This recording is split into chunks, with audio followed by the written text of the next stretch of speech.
కత్తితో కసితీరా పొడవటం, తినే అన్నంలో విషం కలపడం, ముక్కలుగా నరికి డ్రమ్ములో పడేసి సిమెంటుతో పూత పూయటం. ఏంటి హాలీవుడ్ హారర్ సినిమా గురించి చెప్తున్నా అనుకుంటున్నారా? అయితే మీరు పొరపడినట్టే. ఇటీవల కాలంలో కొన్ని కేసుల్లో జరుగుతున్న క్రైమ్ కథా చిత్రాలివి. అక్రమ సంబంధానికి అలవాటు పడి కొందరు కట్టుకున్న భాగస్వామిని కడతేరుస్తున్న ఘటనలు కోకొల్లలు. ఈ మధ్య కుటుంబ బంధాలు అంతకంతకు క్షీణిస్తున్నాయి.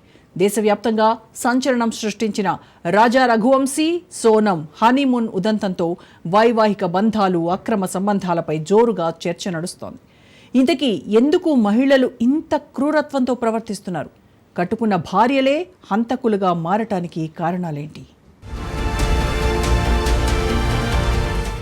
మాంగళ్యం తంతునానేన మమ జీవన హేతునా కంఠే బద్నామి సుభగే త్వం జీవ శరదాం శతం అంటూ పెళ్లినాడు ప్రమాణాలు చేయిస్తారు. అంటే భర్త తన జీవనానికి ఆధారమైన మంగళసూత్రాన్ని భార్య కంఠానికి కడతాడు. నువ్వు దీనిని ధరించిన నా జీవితాన్ని నిలుపుతావు, అటువంటి నువ్వు నూరేళ్లు జీవించు అని అర్థం. కానీ మన దౌర్భాగ్య పరిస్థితి ఏంటంటే కొందరు మహిళల వికృత పోకడలు పరాకాష్ఠకు వెళ్లి తమ మంగళసూత్రాన్ని తామే త్యజించడం సర్వసాధారణమైపోయింది. సినిమాలు, టీవీలు, వాట్సాప్లు, ఫేస్బుక్ల పుణ్యమాని వివాహ బంధం కాస్త ఆట వస్తువుగా మారిపోయింది. మహిళలు తమ చేతులతోనే తమ నుదుటి బొట్టు చెరిపేసుకుంటున్నారు. తమ మంగళసూత్రాలను తామే తెంచేసుకుంటున్నారు. పక్కా ప్లాన్ ప్రకారం తమ జీవిత భాగస్వాముల్ని అంతం చేస్తున్నారు. ఇప్పుడు భారతదేశంలో ఎక్కడ చూసినా ఇదే ట్రెండ్ నడుస్తోంది.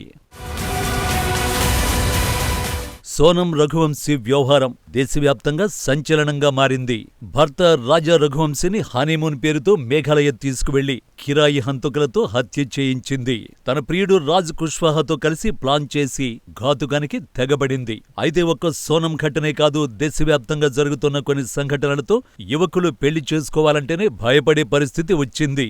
బతికుంటే ఎలాగోలా బతికేయచ్చు, పెళ్లి చేసుకుని భార్య ఆమె ప్రియుడి చేతిలో చావాలా అనే ప్రశ్నలు యువకుల మధ్యలో వస్తున్నాయి.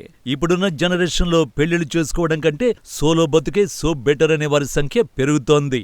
గతంలో అమ్మాయిల తల్లిదండ్రులు తమ కూతురికి మంచి భర్త రావాలని కోరుకునే పరిస్థితి నుంచి ఇప్పుడు అబ్బాయిల తల్లిదండ్రులు తమ కొడుకు మంచి భార్య రావాలని కోరుకునే పరిస్థితికి వచ్చేసింది. గతంలో వరకట్నం వేధింపులతో భార్యల్ని టార్చర్ పెట్టడం, చంపేయడం వంటి ఘటనలు చూసేవాళ్లం. ఇప్పుడు ట్రెండ్ మారింది.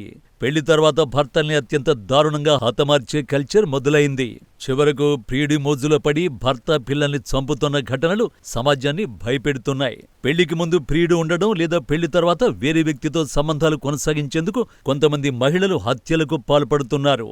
పెళ్లికి ముందు తన అఫైర్ల గురించి దాచిపెట్టి పెళ్లి చేసుకున్న తర్వాత భర్తల్ని హతమార్చడం చూస్తుంటే ఒకంత భయపడేలా చేస్తోంది.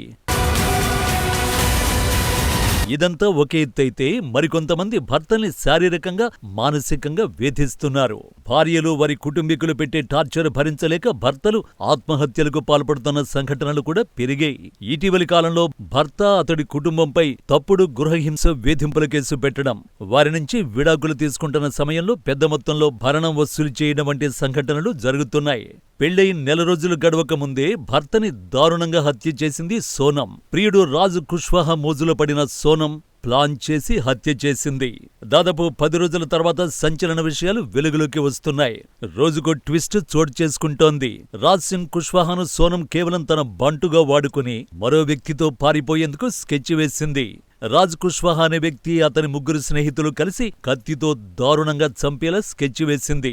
అయితే ఈ కేసు రోజురోజుకు కొత్త మలుపులు తీసుకుంటోంది. కీలక మలుపులు తిరిగిన కేసు నేరుగా సోనం దగ్గరికి వచ్చేసింది. తాను చేసిన తప్పును ఒప్పుకుంది. రాజా రఘువంశీతో పెళ్లి ఇష్టం లేకే తాను తన భర్తను హత్య చేయించినట్లు ఆమె పోలీసులకిచ్చిన వాంగ్మూలంలో వెల్లడించినట్లు సిట్ వర్గాలు వెల్లడించాయి.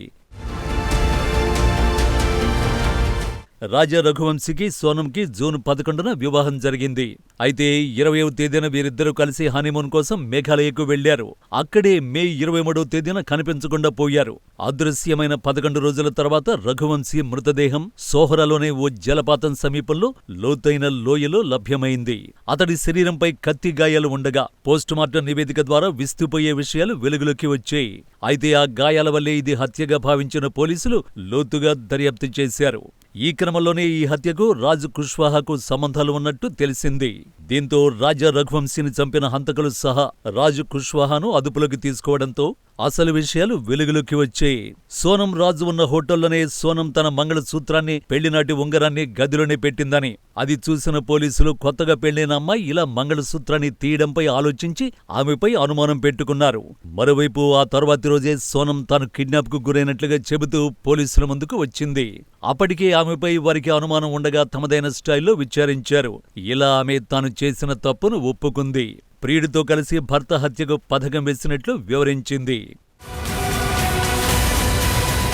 పోలీసుల దర్యాప్తులో సోనం చేసిన వాంగ్మూలం ప్రకారం తమ హనీమూన్ పర్యటనలోనే రాజాను హత్య చేయడానికి ఆమె పక్కా ప్రణాళిక రచించింది.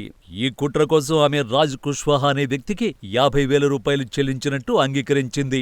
రాజా కదలికలను తెలుసుకోవడానికి, అలాగే హత్యకు సహకరించే వ్యక్తుల్ని ఏర్పాటు చేయడానికి రాజ్ కుష్వాహాకు ఈ డబ్బు చెల్లించినట్లు సోనం వివరించింది. భర్త రాజా రఘువంశీని మేఘాలయలోని ప్రసిద్ధ వాయ్సౌడాంగ్ జలపాతం సమీపంలోనే హత్య చేసినట్లు సోనం ఒప్పుకుంది. మేఘాలయలో చోటు చేసుకున్న హనీమూన్ హత్య కేసు మరొక ముందే ఇదే ఈశాన్య రాష్ట్రానికి చెందిన త్రిపురలో ఇటువంటిదే మరో ఘటన చోటు చేసుకుంది. అగర్తలలోని ఇంద్రనగర్ ప్రాంతానికి చెందిన ఓ యువకుడి అదృశ్యం వెనుక ఉన్న రహస్యాన్ని పోలీసులు ఛేదించారు. త్రిపుర రాజధాని అగర్తలకు 120 కిలోమీటర్ల దూరంలో ఉన్న ధలై జిల్లాలోని గండచెర్ర మార్కెట్లో ఐస్ క్రీం ఫ్రీజర్లో దాచిన ట్రాలీ బ్యాగులో ఓ యువకుడి మృతదేహం లభ్యమైంది. మేఘాలయలో చోటు చేసుకున్న హనీమూన్ హత్య దరిమిలా ఇటువంటి ఘటన జరగడం సంచలనంగా మారింది. అగర్తల స్మార్ట్ సిటీ మిషన్ ప్రాజెక్టులో ఎలక్ట్రీషియన్ గా పనిచేస్తున్న సరీఫుల్ ఇస్లాం అనే యువకుడు హత్యకు గురయ్యాడు. ఈ యువకుడు దిబాకర్ సాహా అనే వైద్యుడు, మరో మహిళ మధ్య నడిచిన ట్రయాంగిల్ లవ్ స్టోరీ ఈ హత్యకు దారితీసినట్టుగా తెలుస్తోంది. ప్రాథమిక దర్యాప్తులో తొలుత ఆ మహిళకు ఆమె బంధువైన దిబాకర్ సాహాకు మధ్య ప్రేమ వ్యవహారం ఉందని తేలింది. సరీఫుల్ ఇస్లాం హత్య కేసులో ఆ డాక్టర్, అతని తల్లిదండ్రులతో సహా 6గురిని పోలీసులు అరెస్ట్ చేశారు. వీరిలో మరో మహిళ కూడా ఉంది. జూన్ 8న సాయంత్రం డాక్టర్ దిబాకర్ సాహా సరీఫుల్ను సౌత్ ఇంద్రనగర్ ఖబర్ఖాలా ప్రాంతానికి రమ్మని పిలిచాడు. అక్కడి జోదీప్ దాస్ ఇంటిలో బహుమతి ఇస్తానని చెప్పాడు. అతని మాట మేరకు సరీఫుల్ అక్కడికి రాగానే దిబాకర్, అతని స్నేహితులు అనిమేష్ యాదవ్, నవనీత దాస్ అతనిపై దాడి చేశారు. అతని మెడపై నరికి హత్య చేశారు. తర్వాత మృతదేహాన్ని ఓ ట్రాలీ బ్యాగులో ప్యాక్ చేశారని పోలీసులు తెలిపారు. మరునాడు ఉదయం దిబాకర్తో పాటు అతని తల్లిదండ్రులు దీపక్, దేవిక సాహాలు గండచెర్ర నుండి అగర్తలకు మృతదేహం ఉన్న ట్రాలీ బ్యాగును తీసుకువెళ్లారు. తర్వాత శవాన్ని గండచెర్ర మార్కెట్లోని వారి దుకాణంలో గల ఐస్ క్రీం ఫ్రీజర్లో దాచారు. ముగ్గురి మధ్య నడిచిన ప్రేమ వ్యవహారమే ఈ హత్యకు కారణమని వారి మొబైల్ మెసేజ్ల ఆధారంగా పోలీసులు గుర్తించారు. ఈ ఏడాది ముస్కాన్ రస్తోగి కేసు కూడా సంచలనంగా మారింది. మీరట్కి చెందిన మర్చెంట్ నేవీ అధికారి సౌరభ్ రాజ్పుత్ని తన ప్రియుడు సాహిల్ శుక్లాతో కలిసి హత్య చేసింది. శరీర భాగాలను ముక్కలుగా చేసి ప్లాస్టిక్ డ్రమ్ములో వేసి సిమెంటులో కప్పేసిన ఈ సంఘటన యావత్ దేశాన్ని దిగ్భ్రాంతికి గురిచేసింది. ఇక్కడ ట్విస్ట్ ఏంటంటే సౌరభ్ రాజ్పుత్, ముస్కాన్లు ప్రేమించి పెళ్లి చేసుకున్నారు. పెళ్లి తర్వాత మరొక వ్యక్తితో ప్రేమలో పడిన ముస్కాన్ తన భర్తని హతమార్చింది. ఇక బెంగళూరు టెక్కీ అతుల్ సుభాష్ కేసు కూడా ఓ ఉదాహరణగా మారింది. భార్య వేధింపుల గురించి కన్నీటితో ఆయన చెప్పిన మాటలు చాలా మందిని బాధించాయి. తన భార్య నిఖిత సింఘానియా అత్తమామలు పెట్టే వేధింపులు, నకిలీ గృహహింస గురించి ఒక వీడియో చేసిన తర్వాత ఆత్మహత్య చేసుకున్నాడు. ఈ హత్య దేశంలో కొందరు మహిళలు ఉద్దేశపూర్వకంగా పెడుతున్న నకిలీ గృహహింస కేసుల్ని హైలైట్ చేసింది. అలాగే భార్య మానికాకు ఆహ్వానించి నిరంతరం మానసిక హింస, అసమంజసమైన డిమాండ్ల కారణంగా ఢిల్లీకి చెందిన వుడ్ బాక్స్ కేఫ్ యజమాని పునీత్ ఖురానా ఆత్మహత్యకు పాల్పడ్డాడు. ఆత్మహత్యకు ముందు తాను ఎదుర్కొన్న కష్టాలను వీడియోలో రికార్డ్ చేశాడు. అంతెందుకు, ఈ ఏడాది సంగారెడ్డి జిల్లా అమీన్పూర్లో ఓ మహిళ తన 3 పిల్లలకు విషమిచ్చి హత్య చేసిన ఘటన సంచలనంగా మారింది. ప్రియుడి మోజులో పడిన రజిత అనే మహిళ తన భర్త చెన్నయ్య 3 పిల్లలకు విషమిచ్చి చంపాలని ప్లాన్ చేసింది. అయితే భర్త చివరి నిమిషంలో బయటకు వెళ్లడంతో 3 పిల్లలు చనిపోయారు. భర్త పిల్లల్ని వదిలించుకుని తన పాఠశాల స్నేహితుడితో కలిసి వెళ్లిపోవాలని రజిత భావించినట్లు పోలీసులు వెల్లడించారు.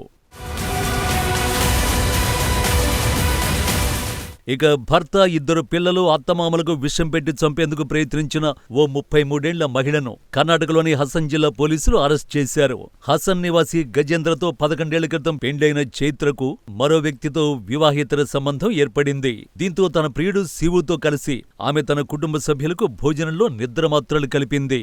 తమపై హత్యాయత్నాన్ని గుర్తించిన ఆమె భర్త పోలీసులకు ఫిర్యాదు చేయడంతో చైత్రను, ఆమె ప్రియుణ్ణి అరెస్ట్ చేశారు. భర్తల అడుగుజాడల్లో నడవాల్సిన భార్యలు చివరకు వారినే అంతమొందిస్తున్నారు. ఆ దారుణ ఘటనలకు అక్రమ సంబంధాలు ప్రధాన కారణంగా నిలుస్తున్నాయి. భర్తలను కాదు, ఏకంగా తమ కడుపును పుట్టిన పిల్లలను, కన్నవాళ్లను సైతం కడతేరుస్తున్నారు కొందరు మహిళలు. ఈ దారుణాలలో అధిక భాగం ప్రేమ వివాహం చేసుకున్న జంటలే ఉండడం కొసమెరుపు.